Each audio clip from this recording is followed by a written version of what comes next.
guys, welcome back to my channel. I am back and I feel good. It's really like a good day. I am having a better day than I was having the last time you guys talked to me. I think my medicine is finally starting to settle in, and I got through all 2-3 hours of 90 Day Fiance, so that makes me happy. I want to make sure my head's not getting cut off so you guys can see me. So I got through 90 Day Fiance last night, the tell all, and I am super excited. There's no intro. I'm not about to be all dramatic. I've missed you guys, so we're going to get straight into this video. Sorry. I always have people like, you should have intro. And then I have people that just love my videos the way they are. So as long as you guys aren't complaining about me not having intros, as long as you guys like the videos the way they are, yes, I want to evolve, but this is how I've been talking to you guys about all the bells and the whistles and all of that stuff. So I don't know. If you think I should create an intro, comment down below. I'll create an intro for you guys. But if you guys love my videos the way they are, we just thought like we just hanging out, chilling, then comment that down below and I'll keep it just like this, because you know I love you guys and I wanted to make everybody happy. But sometimes you get them critics that just be like, well, because my video got an intro, your video should have an intro because like that's what's working for me. And I don't be having time for that. Sorry, needed that little rant. Apparently that's been going on quite a bit and it pisses me off. So let's jump into 90 Day Fiance tell all, you guys. It was like so much. And I think TLC is like messing with me, like, because it was like such a cluster of stuff. You know what I mean? Like, it was just everything in one. Like, Robin was boring. The host, she's always boring though. And it's like, I feel like they be trying to give her more interesting questions, but like, it's just something about it that just make you not want to watch it. And 3 hours is a long time of her being the damn host. So whatever. So that just starts it off all wrong anyway. So everybody's here. Everybody's coming in and getting together. Paola and Russ want to apologize to Anthisa. Well, mostly Paola, because Russ didn't really say anything. They want to apologize to Anthisa, and that starts off the show for the most part, like her wanting to apologize. So she goes into the room where everybody is, and she says Anthisa's name, like Anthisa, like just trying to get her attention so she can apologize. And Anthisa's just being the cunt. Sorry, bad word.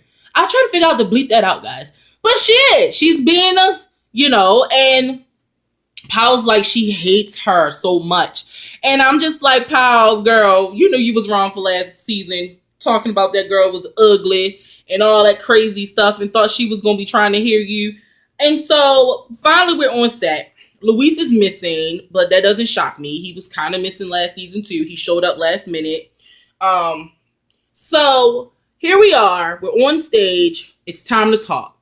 I want to go straight to David and Annie. I have no specific order, guys, because like I said, it was such a cluster last night that it was just all over the place. It was just trying to get so much in such a small period of time. And so we get to David and Annie, and they call Ashley, and I was prepared for the worst, because every time we see Ashley and Annie have any communication with each other, it's always bad. But they actually did pretty good. I mean, for the first time, Ashley seen Annie talking to her mother. And she was telling her mother basically all of Ashley's business about how she had been married 3 times. I don't know if that's true or not.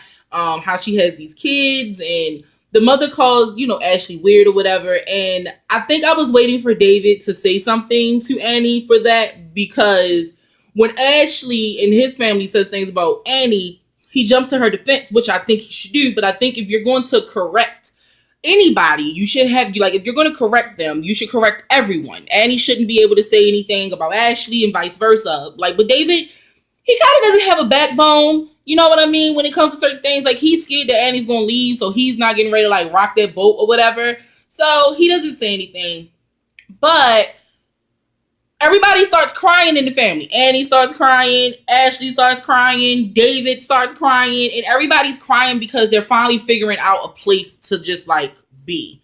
And despite all the rumors about David and Annie meeting in, like, a sex bar, and despite what Annie said about Ashley to her mother, by the end of the conversation, Ashley says that she appreciates Annie's friendship, and she just wishes that her dad would just step up more, because she wants both of them. She doesn't just want Annie. She needs her dad to be present too. And then Annie starts crying even more, and she's like, I just want you to know we love you. Like, we love you, Ashley. And, we're going to get through this, and hopefully soon in the future, we'll be able to just come together and just be a happy family, because that's all I want. And I cried a little bit, but I ain't crying, you crying. Or whatever. So I was just really happy to see that they could argue and then like fix it so quickly, because you know when they first met, if they argued, that was it. That was Ashley. But she's learning to just accept it for what it is, and she's able to articulate her problems with her dad and not with Ashley. I mean with Annie. So yay. Ah. So then Robin gets personal and she starts talking about sex, and everybody's blushing and being all weird or whatever. And so it gets to George and Anthesa, and Anthesa looks like she wants to talk because she's like, yeah. So she's like, so how is everybody's sex life? And Paul and Russ says the same. You get to George and Anthesa, and Anthesa said it's getting better. And George says, yeah, it's getting better, but it's nobody's business. And then Paul says, oh, film my life, but then don't ask me about my life, which is true. Everybody that walked in had like shit they didn't want to talk about. Like Powell and Russ didn't want to talk about the miscarriage and the grandmother and Juan. And Thesa and George didn't want to talk about the divorce and the baby. Chantel didn't want to talk about the fight with her brother and Pedro. Everybody didn't want to talk about something. And I'm like, y'all, it's the goddamn tell-all. We talking about all of that. So whatever you got going on, whatever you feeling in your heart of hearts, I don't know what that glare is on my glasses, but it's killing me. Whatever you guys got going on, I would strongly suggest you just get over it, because we're talking about all of that. Just saying, like get over it. And so, and Thesa and Paul had a little bit of tension last season because George was like in the dressing room talking crap. Like, he was talking bad about her. But of course, when they edit it up, we only see Lauren and Paul saying the worst stuff, and George is just sitting there talking. Like, he's just smiling at him, like he laughing, And so my issue is, you didn't defend your wife back then. You went in there talking crap about your wife, and here these girls are defending you, George.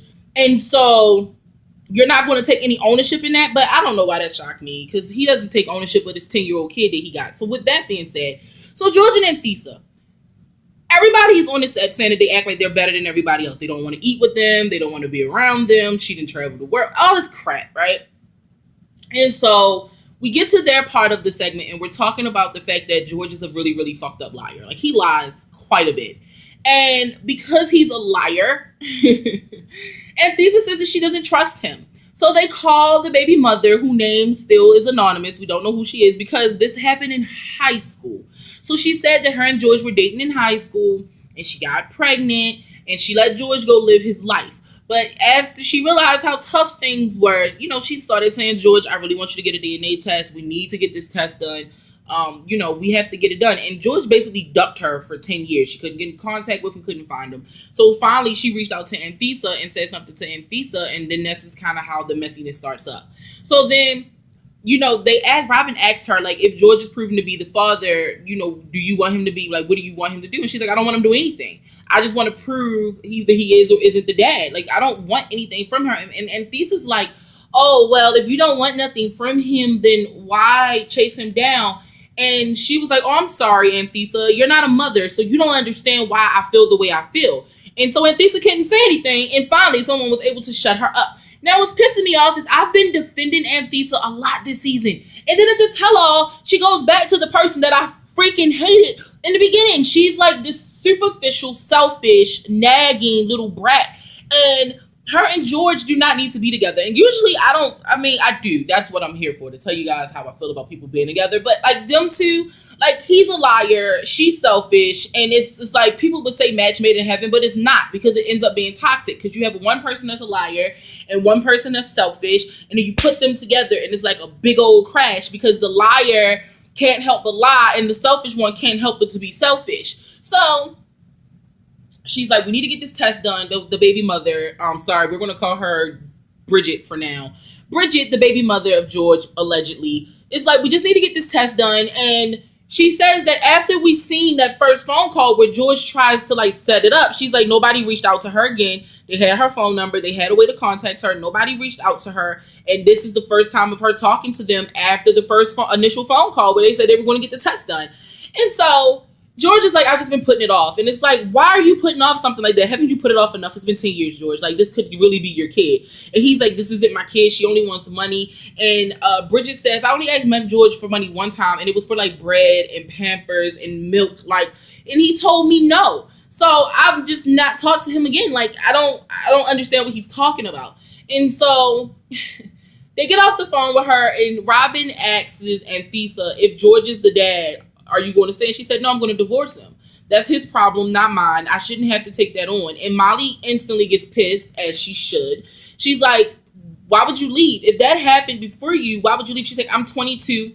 I'm 22. What would you do if you were 22? She said, when I was 22, I had a kid and I was going to college and I was trying to start a business. People have, like, that happened. She said, I'm going through that. I'm going through a person not wanting to be with me because I had children, and this is something that came before us. This is a part of my package. If George has a kid, why would you leave him? That little girl didn't do anything to you. She's like, I just don't want no parts of that. He's going to have to take care of her. He's going to have to be around her, and I don't want no parts of that. And I'm just like, you don't want no parts of it.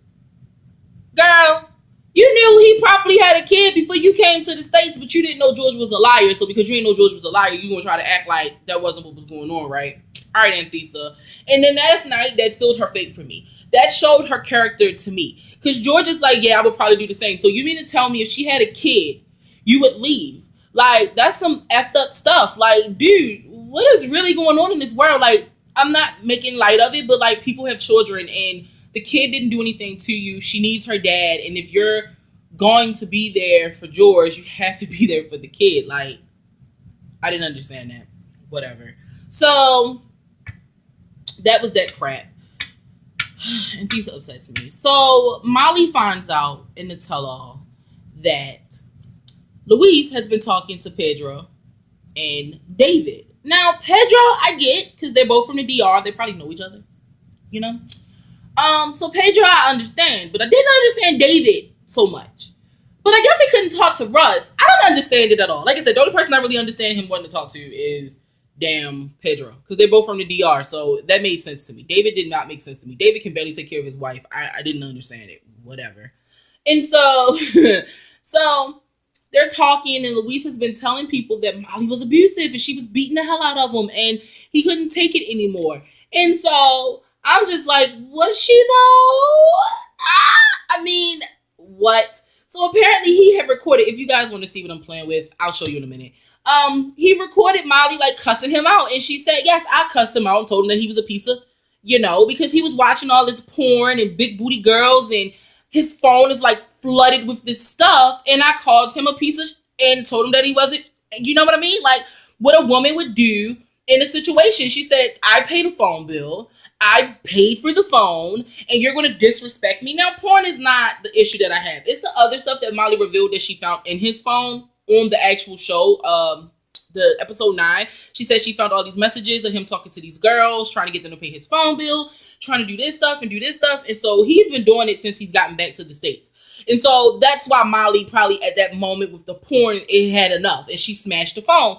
And everybody's like, well, that doesn't make it right. It doesn't make it right. And I'm like, yeah, but him trying to cheat on her or in like emotionally put her through that stuff isn't right either. I mean, the response to break the phone versus slapping him with the goddamn phone, it makes a big difference to me. I mean, she could have slapped him with the phone. She could have Naomi Campbelled his ass and popped him upside the head with the phone, but she broke it.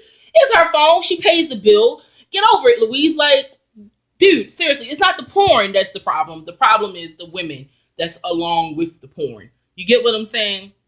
But Louise isn't there to defend himself, of course.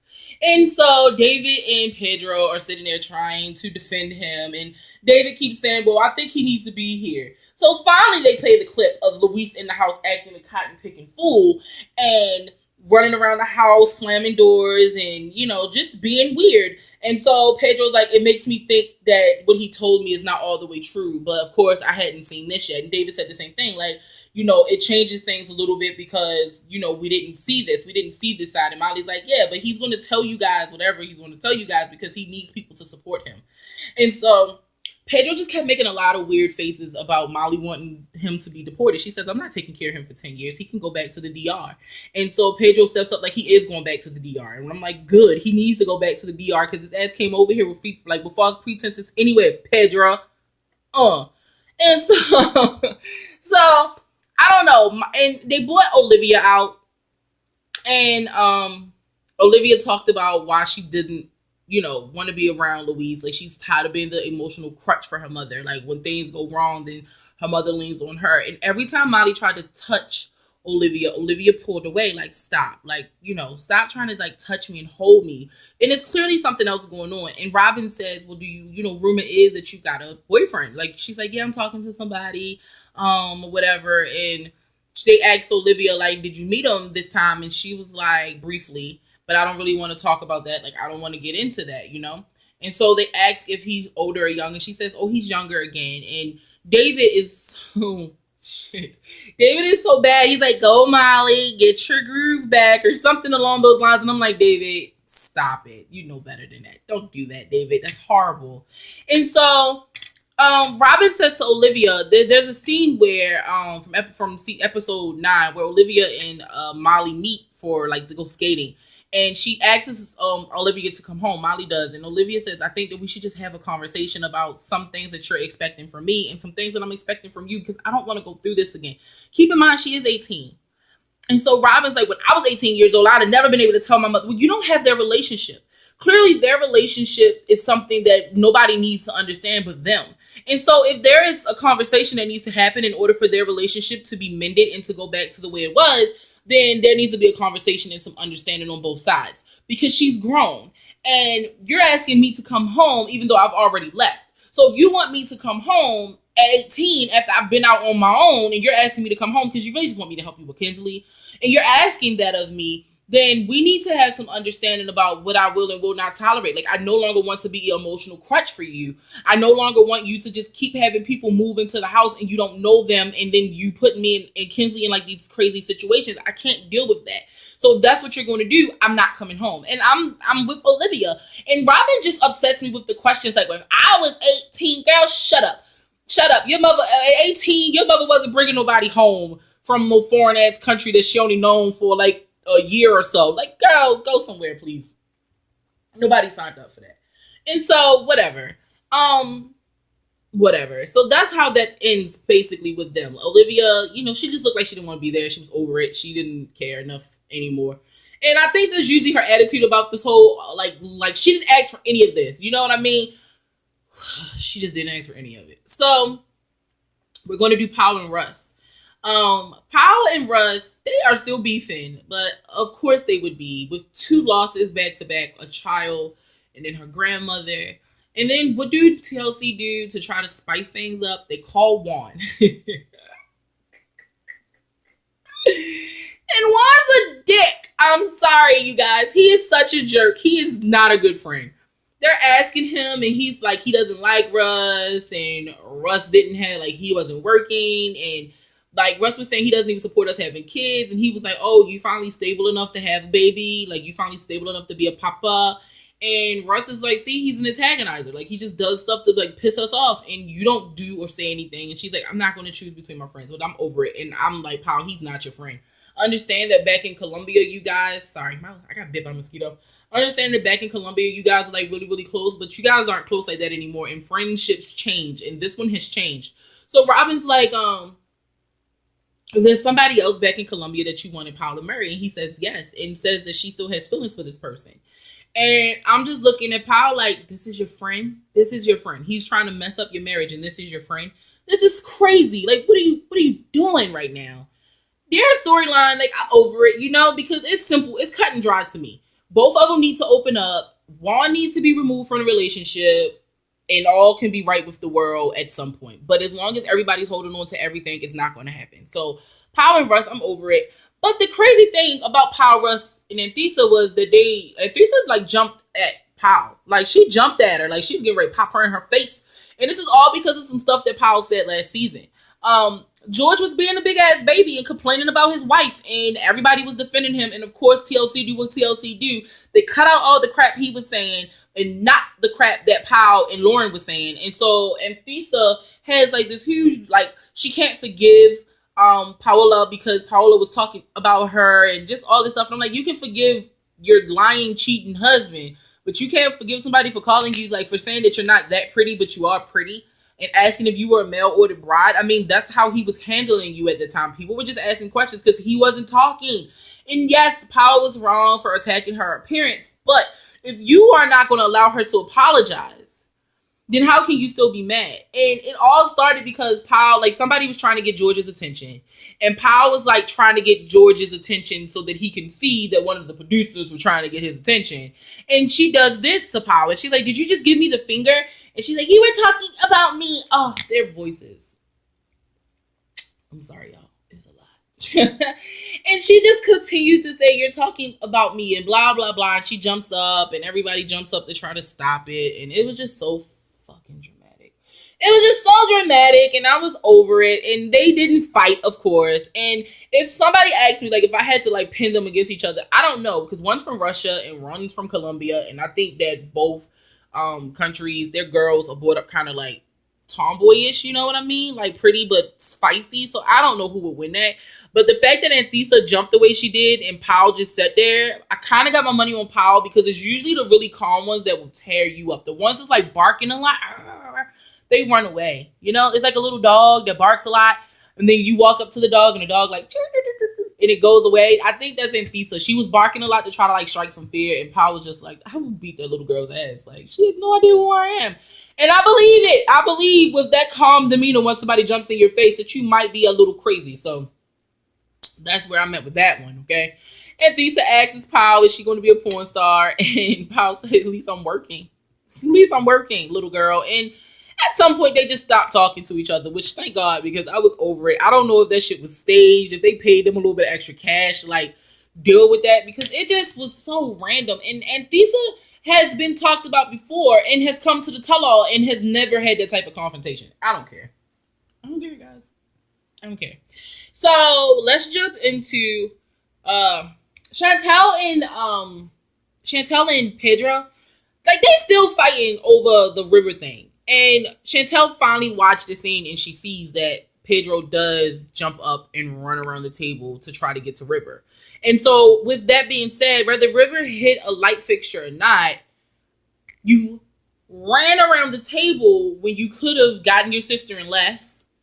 You know, if you were trying to keep the peace, Pedro, the way he's saying, he keeps saying that Chantel, like, you know, Chantel thinks that her family's never wrong.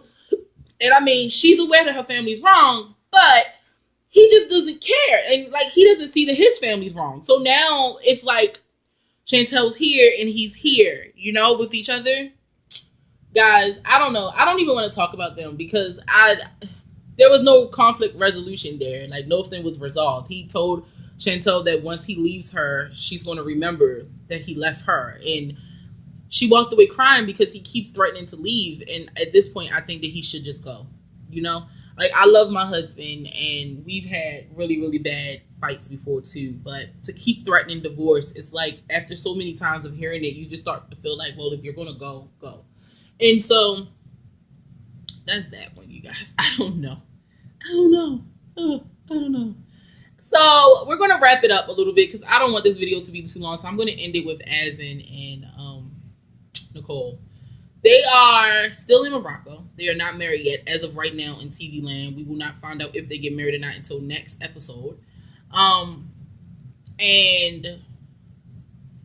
he still thinks that what he did to Nicole is funny.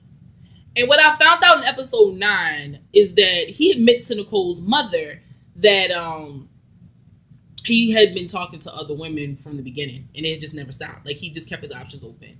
And that after 2 weeks of talking to Nicole, he knew that she was going to change him or something like that. So he started dating her and then he proposed. And so when they talk about this, he still laughs. Like, he still thinks that it's funny. And Nicole seems to just be okay with it. Like, she's okay with it all or whatever the case may be. And so, I don't know. That was kind of boring. Because, I mean, Asin's a jerk. And everybody jumped on Asin. Everybody. Or, like, at one point, everybody was in agreement that Asin should be working. And he isn't working. He said he had a job, but he had to quit the job because if he was working, then he couldn't talk to Nicole. And, like, everybody was like, well, what are you guys going to do for money? And, you know, like, do you plan on not working for a whole year? Like, who's going to take care of your kids and stuff like that? And so Asin is just like, oh, I'm going to figure out, you know, and then they were like, well, when you come to the States, what's the plan? Like, he thinks it's easy to get a job here in the States. It's not. And Chantel was like, oh, it's not going to be a good job. You're going to probably be washing dishes or something for a while. Like, it's not going to just be easy. If you guys aren't working now, when you come back, It's going to be 20 times harder because how do you explain a year of not working, even in Morocco, you know?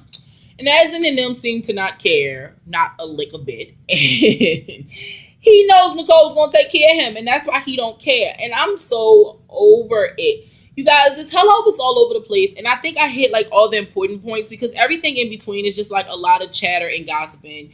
And David admitting that Luis and been talking to him. They try to call Luis twice. The first time he doesn't answer, the second time he does, but when he does, the show's over. So what the hell ever.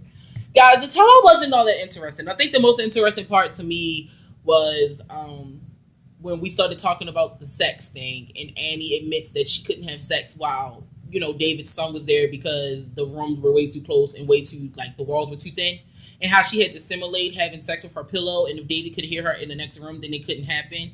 I think that was the most interesting part. I think the Anthesa and Paul fight was kind of staged or just really, really dramatic on Anthesa's side. So next week we're going to get into what Louisa has to say for herself. We're going to have everybody gang up on Anthesa about the whole webcam thing. And we're going to find out if Nicole and Asa gets married. So before I go, my video is like low-key sponsored. So I have a friend. If you follow me on social media, you already know. Her name is Salita. And she is a travel consultant. Can you guys see that? So basically what she can do for you, if you're interested, let me make sure you guys are in frame.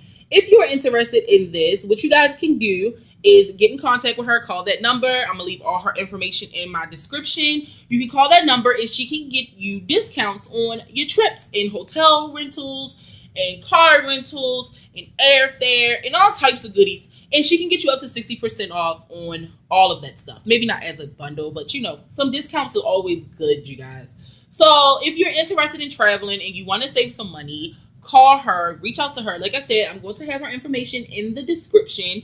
And if you don't see it in the description, follow me over on Snapchat and on Instagram and Twitter and all those places. I promote her over there too.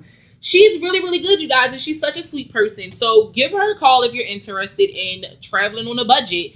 So that is all for now, you guys. I love you so much. This is a 27. By the time you guys see this, is probably like 28, 29.